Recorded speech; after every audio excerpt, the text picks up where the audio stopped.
اعوذ باللہ من الشیطان الرجیم بسم اللہ الرحمن الرحیم الحمدللہ الذی ہدانا لہذا وما کننا لنہتدی لولا ان ہدانا اللہ، یعنی تمام تعریفیں اللہ رب العزت کے لیے ہیں جس نے ہمیں ہدایت کی راہ دکھائی، اور اگر اللہ ہمیں ہدایت کی راہ نہ دکھائے تو ہم کچھ بھی کر نہ پائیں، اور حقیقت بھی یہی ہے۔ تمام تر درود و سلام ہوں اللہ کے حبیب سید الانبیاء امام الانبیاء حضور جان عالم صلی اللہ تعالی علیہ وآلہ وسلم پر۔ آپ دیکھ رہے ہیں اس ذرہ ناچیز کے ساتھ خواتین کا اپنا پروگرام دین اور خواتین، جس میں جناب ہماری کوشش یہ ہوتی ہے کہ صنف نازک کو اسلام کی تجلیات سے منور کیا جائے، یا ان ادر ورڈز ہم شریعت مطہرہ کی تعلیمات کو آپ کے گھروں تک پہنچانا چاہتے ہیں ایک آسان اور عام فہم انداز میں۔ آپ ہمارا یہ پروگرام ARYQ TV کی اسکرین کے ساتھ ساتھ ہمارے یعنی ڈیجیٹل میڈیا پہ بھی، یعنی ہماری ویب سائٹ پہ، ہمارے FB پیج پہ، فیس بک پیج پہ اور YouTube چینل پہ بھی یعنی ARYQ TV پہ دیکھ سکتے ہیں، اور دیگر پروگرامز بھی دیکھ سکتے ہیں۔ جناب ہم بات کر رہے ہیں، یعنی آج بھی جو موضوع ہے وہ گزشتہ سے پیوستہ ہے۔ ہم بات کر رہے ہیں نکاح کے احکام کے تعلق سے۔ نکاح جو کہ حضور جان عالم صلی اللہ علیہ وآلہ وسلم کی سنت مبارکہ ہے اور جو ان کے طریقے پہ چلتا ہے، یقیناً اس کے لیے ہی یہ بہت بہتر بات ہے۔ بات کو مزید ہم نے آگے بڑھایا، ہم نے نکاح کے حوالے سے شرائط پہ کلام کیا اور جناب اس کا کیا طریقہ ہونا چاہیے۔ گزشتہ پروگرام میں ہم نے وکالت کے حوالے سے ذکر کیا، مہر کی کتنی اقسام ہیں ان کے حوالے سے ذکر کیا، اس کی کم از کم مقدار یعنی کہ 10 درہم ہونی چاہیے اس کا ذکر کیا، اور زیادہ سے زیادہ طرفین کی باہمی رضامندی سے جو بھی یعنی جو آپ کے لیے آسانی ہو، جس میں کنوینئنس ہو، اسے طے کیا جا سکتا ہے، جس میں سب خوش ہوں، رضامند ہوں۔ پھر جناب ہم نے بات کی مہر فاطمی کے حوالے سے، شہزادی کونین رضی اللہ تعالیٰ عنہ کا جو مہر تھا اس کے حوالے سے ہم نے بات کی کہ حضور نے بتایا کہ 400 مسقال یعنی 400 مسقال چاندی یا سلور تھا وہ، جو کہ تقریباً 1.25 کلو چاندی یا 150 تولے چاندی کے برابر، 150 تولے چاندی کے برابر بنتا ہے، اور اگر گرامز کی بات کی جائے تو 1749.6 گرامز یہ بنتا ہے۔ آپ کی نسبت سے بھی مہر کو رکھا جا سکتا ہے، اور حضور کی ازواج کے حوالے سے بات کریں تو جناب امہات المؤمنین کے حوالے سے بتایا گیا کہ تقریباً 500 درہم سے زیادہ کسی کا بھی مہر نہیں تھا سوائے جناب سیدہ ام حبیبہ رضی اللہ تعالیٰ عنہ کے علاوہ۔ جناب ہم مزید بات کو آج آگے بڑھائیں گے، اور کیا لڑکی کا والد اس کے نکاح کا وکیل بن سکتا ہے یا نہیں بن سکتا، اس حوالے سے بات ہوگی۔ ہم بات کریں گے ولی کی کیا شرعی حیثیت ہے، ولی کون ہوتا ہے خطبہ نکاح کے تعلق سے، اور ایک اور جو مسکنسیپشن ہے اور ایسی یعنی ایک رسم ہے، اس حوالے سے ہم بات کریں گے کہ جو قرآن سے نکاح کروایا جاتا ہے خواتین کا، بعض علاقوں میں گاؤں دیہات میں ایسا ہوتا ہے۔ تو جناب آج جو عالمات میری آپ کی ہم سب کی رہنمائی کے لیے دین اور خواتین کے سیٹ پہ موجود ہیں، ماشاءاللہ جداگانہ انداز تکلم ہے اور آسان اور عام فہم گفتگو دونوں ہی کرتی ہیں۔ ہمارے درمیان موجود ہیں عالمہ افق مزمل اور عالمہ شفق غلام مصطفیٰ۔ السلام علیکم ورحمۃ اللہ، آپ دونوں خیریت سے ماشاء اللہ، سلامت رہیے، آپ دونوں کے لیے دعا۔ اور جناب ہمارے پروگرام کا مستقل حصہ استاذنا المکرم شیخ الحدیث مفتی محمد احسن نوید خان نیازی دامت فیودہم آج بھی اپنا قیمتی وقت ہمیں دے رہے ہیں، اور ہم سب کی رہنمائی کے لیے اور تسلی بخش نفع بخش گفتگو فرمانے کے لیے موجود ہیں۔ سلام عرض کرتے ہیں جی، السلام علیکم حضور۔ وعلیکم السلام ورحمۃ اللہ وبرکاتہ۔ آپ خیریت سے ہیں؟ الحمدللہ رب العالمین۔ ماشاء اللہ، اللہ آپ کا سایہ ہمارے سروں پہ سلامت رکھے، اور سوالات کا سلسلہ شروع کرتی ہوں۔ بات ہو رہی ہے جناب نکاح کے احکام کے تعلق سے، اور سوال میرا پہلا یہ ہے کہ کیا لڑکی کا والد اس کے نکاح کا وکیل نہیں بن سکتا؟ تھوڑی پرابلم ہے گلے میں، تو اس کی معذرت۔ بسم اللہ الرحمن الرحیم۔ دیکھیے نکاح اللہ تبارک و تعالیٰ نے ایک ایسا بہترین رشتہ متعارف کروایا جو حضرت آدم علیہ السلام سے ہمارے درمیان چلا آ رہا ہے، اور اس کے لیے کوئی خاص اسپیسیفک پروسیس یا بہت کوئی ایفرٹ کرنے کی نیڈ نہیں ہے، بلکہ نکاح کے لزوم کے لیے بس یہی بہت ہے کہ جانبین ہوں، ایجاب قبول کریں، 2 گواہ دونوں مرد یا ایک مرد 2 عورتوں کے سامنے کریں، بس اتنا کرنے سے نکاح مکمل ہو جائے گا۔ اس کے علاوہ قاضی وغیرہ وکیل وغیرہ کی جو حاجت ہے اس کے لیے شریعت اس کو لازم قرار نہیں دیتی، اس کے بغیر بھی نکاح کا وجود مان لیا جاتا ہے۔ لیکن آف کورس یہ بات ہے، نکاح نامہ دستخط کرنا، یہ پورا پروسیس، وکالت دینا، قاضی صاحب کا ہونا، یہ ایک اچھا طریقہ کا رائج ہے جس سے ہم پروموٹ ہی کریں گے، اسے ڈینائی نہیں کریں گے، اور قانونی کارروائی کے لیے بھی تمام چیزیں ضروری ہو جاتی ہیں، لہٰذا اس میں کوئی حرج بھی نہیں ہے۔ جہاں تک وکیل کا تعلق ہے تو اس کے حوالے سے تفصیلاً ڈیٹیل کلام تو الحمدللہ گزشتہ پروگرامز میں ہو چکا ہے۔ وکیل دراصل اصل کے قائم مقام ہوتا ہے۔ اگر دلہن نے کسی کو وکیل بنایا، گویا کہ وہی دلہن کی طرف سے ایجاب و قبول کرے گا، تو اس کا ہاں یا نہ کہنا یا دلہن کا ہاں نہ کہنا بالکل ایک برابر ہو جائے گا۔ یعنی دلہن کا نمائندہ، دلہن کی جگہ پر گویا کہ وہ حاضر ہو گیا، الٹرنیٹ جسے ہم ان ادر ورڈز کہہ لیں۔ اور جہاں تک والد صاحب کا تعلق ہے تو بالکل کوئی غیر محرم ہو یا کوئی اور شخص ہو، یا حتیٰ کہ والد صاحب ہی کیوں نہ ہو، یہ بھی دلہن کے نکاح کے وکیل بن سکتے ہیں۔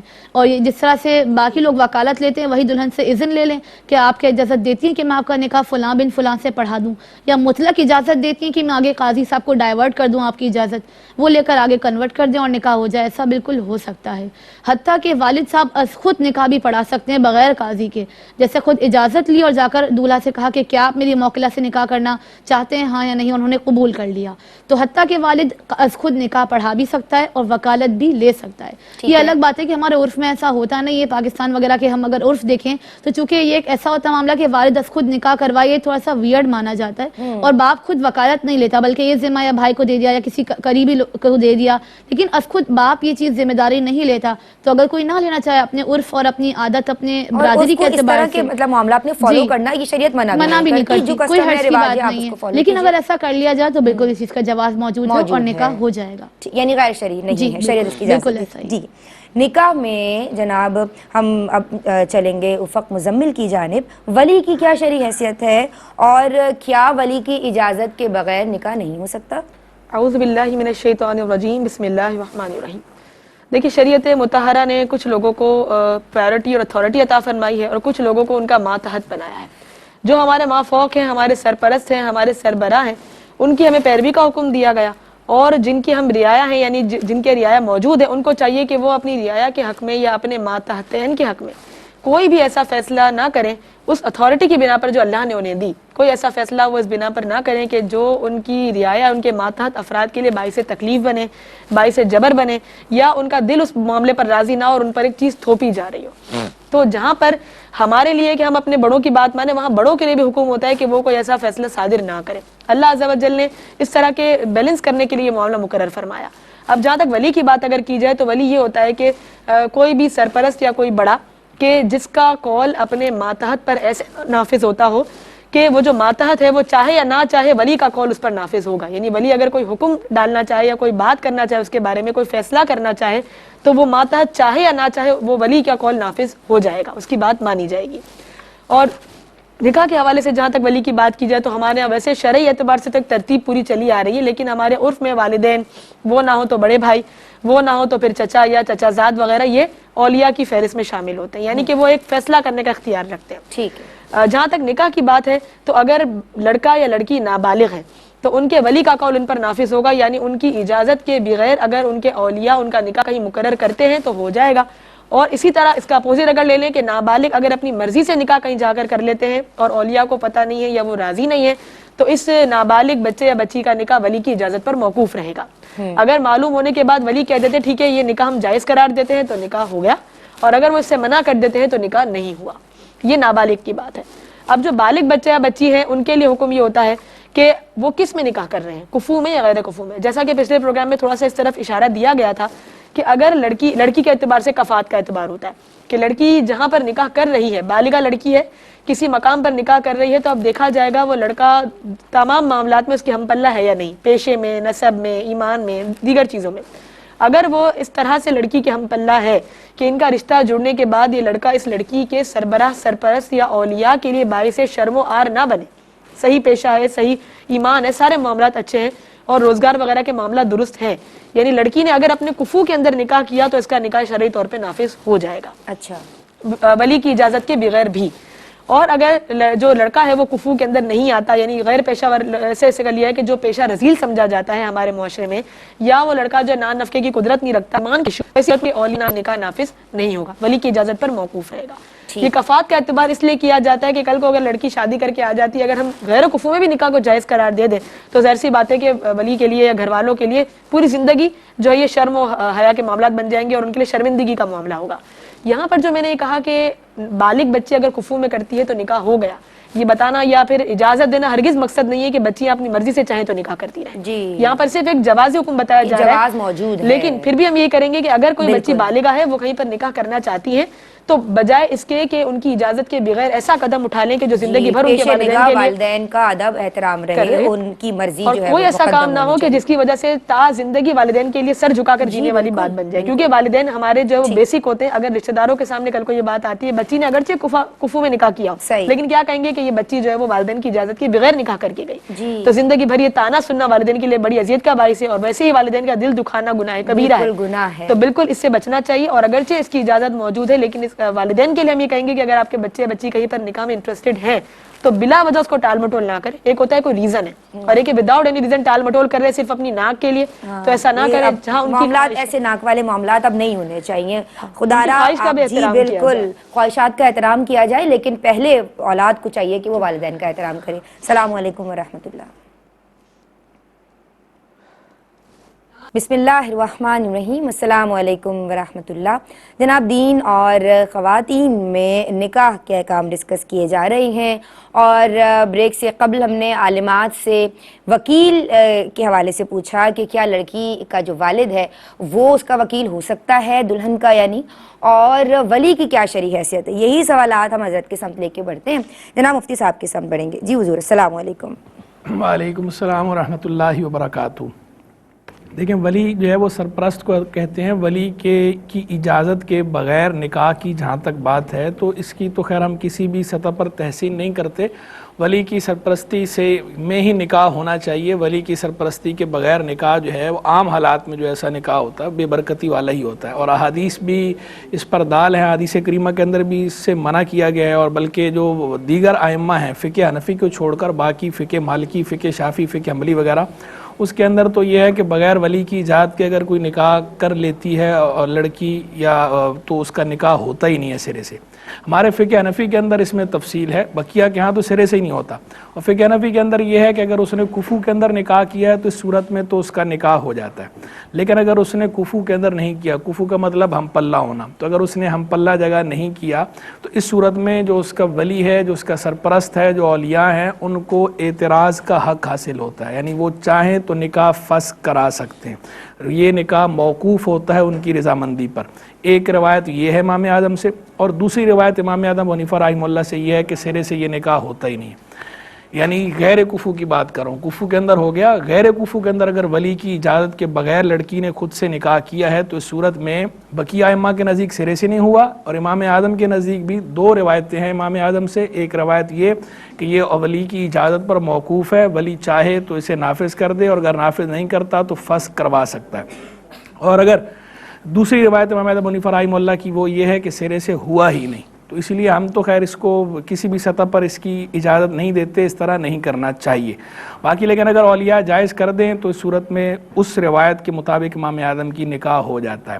اچھا، کفو کے اندر بھی ایک بات یہ بھی ملحوظ رکھی جائے کہ بعض اوقات سیدہ ہوتی ہے جو آل رسول ہیں، سادات میں سے ہیں، تو ان کے رشتے کے اندر ایسا ہوتا ہے کہ رشتہ سادات کے اندر کوئی رشتہ نہیں مل رہا ہوتا، لیکن دوسری جگہ سے اچھے رشتے آ رہے ہوتے ہیں، تو اس کے باوجود جو ہے وہ رشتے ٹھکرا دیے جاتے ہیں، اور بعض اوقات پھر وہ ساری عمر جو ہے اسے کنوارا ہی رکھا جاتا ہے اور لڑکی کے لیے آزمائش ہو جاتی ہے، تو اس کی بھی ہم تحسین نہیں کرتے۔ دیکھیں، کفو کا جو معاملہ ہے نا، یہ ولی کا حق ہے، یعنی اگر ولی خود چاہے تو غیر کفو میں بھی نکاح کروا سکتے ہیں کسی کا بھی، اس صورت میں نکاح ہو جاتا ہے۔ تو اگر وہ کسی اور سے بھی جو ہے وہ سید زادی کا نکاح خود اولیاء کر دیتے ہیں تو اس صورت میں تو کوئی حرج کی بات ہے ہی نہیں۔ اور اگر کفو بھی اس کے اندر بعض لوگ بڑی سختی کرتے ہیں تو کہتے ہیں کہ جناب جو سید ہے اس کا کفو جو ہے وہ سید ہی ہوگا، تو یہ بات ٹھیک نہیں ہے۔ سیدہ کا کفو سید بھی ہو سکتا ہے، اور سیدہ کفو مطلقاً قریشی، جو قبیلہ قریش سے تعلق رکھنے والا ہے، چاہے وہ سید ہو یا نہ ہو، وہ سیدہ کا کفو ہے۔ اور جہاں تک علم کی بات ہے تو اس کے بارے میں تو فقہاء نے تصریح کر رکھی ہے کہ عالم تو علم وہ شرف ہے کہ عالم اگر کسی بھی قوم کا ہو تو وہ مطلقاً کفو ہے، سیدہ کا بھی اور اس کے علاوہ دیگر قوموں کا بھی۔ بہرحال خیر، لیکن یہ کفو کا معاملہ رکھا اسی لیے گیا ہے کیونکہ ہمارے معاشرے کے اندر لوگ بعض اوقات اس کے اندر آر محسوس کرتے ہیں چھوٹی کسی قوم کے ساتھ بڑی قوم والے لوگ نکاح کرنے کے اندر، تو اس وجہ سے اولیاء کو یہ حق بہرحال دیا گیا ہے، اعتراض کا حق اولیاء کو حاصل ہے۔ جی ٹھیک ہے جی، ایک کالر ہمارے ساتھ ہیں۔ السلام علیکم۔ السلام علیکم۔ وعلیکم السلام، کیسی ہیں حمیرہ؟ الحمدللہ اللہ کل حال، آپ کیسی ہیں؟ الحمدللہ اللہ کل حال۔ کیا سوالات لے کے آئی ہیں آج آپ؟ میرا پہلا سوال یہ ہے کہ اگر کسی کو یہ کنفرم نہیں ہے کہ اس کا بھئی اس سے کوئی کفری کلمہ نکلا ہے یا نہیں نکلا، اس وہ احتیاطی تجدید نکاح ہے، وقفے سے مہینے بعد یا 2 مہینے بعد کرواتے رہتے ہیں، کیا اس صورت میں مہر رکھنا لازم ہوتا ہے کہ نہیں؟ سب رہنمائی فرمائیے گا۔ اور دوسرا سوال یہ ہے کہ اس طرح سے نکاح کا طریقہ کار کیا ہوگا؟ احتیاطی تجدید سے نکاح کرنا چاہیے اگر کسی نے واقعی ہی صراحتاً کوئی کفریہ جملہ بول دیا ہے تو اس کے لیے کیا حکم ہوگا، اس کا کیا طریقہ کار ہوگا نکاح کا؟ اس حوالے سے رہنمائی فرمائیے گا۔ ٹھیک ہے، وعلیکم السلام ورحمۃ اللہ۔ ماشاء اللہ، اللہ آپ کو سلامت رکھے حمیرہ۔ اور یہ خود بھی عالمہ ہیں اور ان سے میرا رابطہ ہوا تھا، اور بہت اچھے سوالات آپ کے ہوتے ہیں۔ یقیناً ہم سب کو فکر کرنے کی بھی ضرورت ہے، اور جواب جب حضور ارشاد فرماتے ہیں تو اس وقت غور سے سنا کیجئے، کیونکہ ہم سب سیکھ رہے ہیں، پروگرام کا مقصد ہی یہی ہے۔ اور میں مفتی صاحب آپ کی سمت آؤں گی، آپ کا جواب مکمل ہو گیا؟ اچھا ٹھیک ہے، میں آپ کی سمت آتی ہوں۔ عالمہ شفق، خطبہ نکاح کے تعلق سے کلام کیجئے۔ بہت سے نکاح لوگوں نے اٹینڈ کیے، میرے ناظرین نے بھی اٹینڈ کیے، اور اس وقت جب خطبہ ہوتا ہے تو اگر مائک لگا ہوا ہے، ایسا سیٹ اپ ہے، تو بہنیں سننا بھی شروع کر دیتی ہیں، اور چونکہ ہم دین اور خواتین کر رہے ہیں تو لیکن ان کو یہ بتائیے کہ بھائی یہ کیا ہے اور اس کی کیا شرعی حیثیت ہے؟ بسم اللہ الرحمن الرحیم۔ دیکھیے، نکاح کے کچھ پارٹس ہیں جن میں سے کچھ اس کے لوازم کہلاتے ہیں، جن کا میں نے ذکر ابھی عرض کیا، اور کچھ چیزیں ایسی ہیں جو اس کے علاوہ ہے، جو نکاح سے جڑی ہیں لیکن وہ لازم نہیں ہے، البتہ ان کا ہونا، ان کا وجود نکاح کے لیے باعث برکت ہے اور نکاح کو 4 چاند لگانے کا ایک سبب بن جاتا ہے، جن میں سے ایک بنیادی چیز خطبہ نکاح ہے، کہ جس کا اگر ہم دیکھیں تو خطبہ مشتمل کن چیزوں پر ہے؟ قرآن حدیث پر، اور قرآن کے آیاتوں پر اور احادیث طیبہ پر مشتمل ہے، کہ جو مسنون بھی ہے، مستحب بھی ہے، یعنی اگر جس نکاح میں خطبہ نکاح کہا گیا، گویا کہ اس میں سنت کو ادا کیا گیا اور ایک نئے رشتے کی طرف گامزن ہونے سے پہلے برکت کا ایک انعقاد کر دیا گیا، تو اس چیز کا بالکل اہتمام کرنا چاہیے۔ سنت و مستحب کا مطلب یہی ہے کہ اس کا کرنا باعث ثواب، باعث برکت ہے، اور نہیں کیا تو اس سے نکاح پر فرق نہیں پڑے گا، نکاح بہرحال ہو جائے گا، لیکن اس مستحب کے نہ ہونے کے اگری کرنے کو بنیاد بنانا ضروری نہیں ہونا چاہیے، بلکہ یہ دیکھیں آپ کہ اس کو انعقاد کیا کیوں جا رہا ہے، تاکہ آپ کے نئے رشتے میں برکت پیدا ہو۔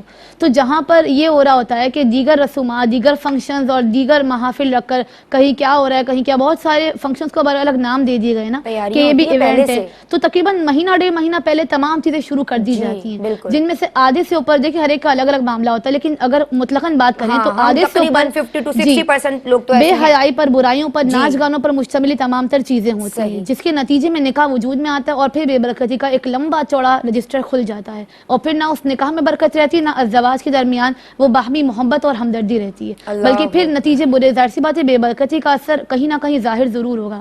تو اس چیز نے کیا کیا ہے کہ جہاں پر برکت والی چیزوں کو مائنس کر دیا ہے، وہی نکاح کے ایکسپینس کو بڑھا کر مشکل کر دیا ہے۔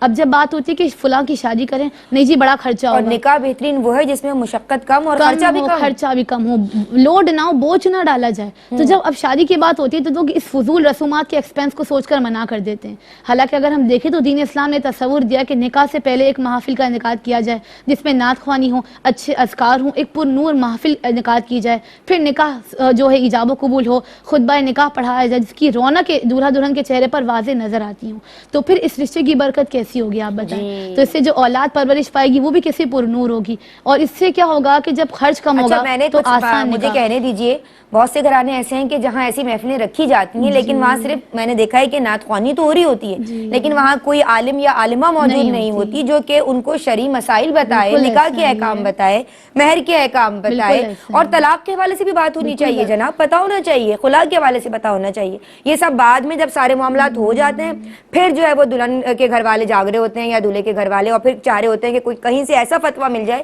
کہ جو ان کے حق میں ہو۔ بالکل یہ معاملہ تو دین کو آپ جب پرائیورٹی دیں گے تو اس کی برکت آپ زندگی پر محسوس کریں گے۔ جہاں پر ہم اچھے ڈیزائنر ڈھونڈتے ہیں وہاں پر بہترین علماء کا انتخاب کریں اور اس سے نکاح میں برکتیں ڈالیں اور آسان اور کم خرچ نکاح کو فروغ